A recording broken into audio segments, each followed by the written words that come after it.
বৈষম্য বিরোধী ছাত্র আন্দোলনের অন্যতম সমন্বয়ক সার্জিস আলম বলেছেন, আমরা এক ফ্যাসিস্টকে দেশছাড়া করেছি, অন্যটাকে জায়গা দেওয়ার জন্য না। কেউ যদি এখনো স্বপ্নে ভাবেন যে আবারও ছাত্র জনতাকে ডমিনেট করে ফ্যাসিস্ট হয়ে উঠবেন, তাহলে তারা শেখ হাসিনাকে দেখে শিক্ষা নিতে পারেন। বৃহস্পতিবার বিকেলে টাঙ্গাইল শহীদ স্মৃতি পৌর উদ্যানে ছাত্র জনতার সমাবেশে তিনি এসব কথা বলেন। সমন্বয়ক সার্জিস আলম বলেন, আমার ভাই যখন রক্তাক্ত হয়ে হাসপাতালে, তখন সেই হামলাকারীরা পুলিশ কিভাবে উন্মুক্ত রাস্তায় ঘোরাফেরা করে। ওই ফ্যাসিস্ট আওয়ামী লীগের দূষর, চাটুকার, তেলবাজ, তুষামতকারী যেসব আইনশৃঙ্খলা রক্ষা বাহিনী সদস্য আছে, তারা যদি নিজেদের শুধরিয়ে না নেন, তাহলে নেত্রী শেখ হাসিনার মতোই তাদের দেশ ত্যাগ করতে হবে।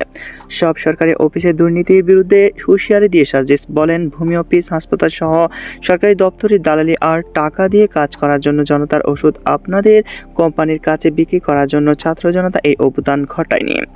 বাংলাদেশে বিগত 16 বছরে ফ্যাসিস্ট হাসিনা সবচেয়ে বড় যে ক্ষতি করেছে সেটি হচ্ছে তিনি শুধু আওয়ামী লীগই না, আমাদের প্রত্যেকটি মানুষকে ফ্যাসিস্ট বানিয়েছেন। এই জায়গা থেকে আমাদের উত্তরণ ঘটাতে হবে। শিক্ষার্থীদের রাজনীতিতে আসার বিষয়ে সার্জিস বলেন, আগামী যে বাংলাদেশ হবে তাতে নেতৃত্ব দেবেন শিক্ষার্থীরা। আমরা চাই ওই সংসদে গিয়ে আপনি একজন এমপি হবেন, মন্ত্রী হবেন, প্রধানমন্ত্রী হবেন। আপনাদের ওই সংসদে একজন পলিসি মেকার হিসেবে যেতে হবে, কারণ সবকিছু হয় সংসদ থেকেই। টাঙ্গাইলের ওই মেধাবী তরুণ প্রজন্ম যদি সংসদে প্রতিনিধিত্ব না করে, তাহলে কারা করবে?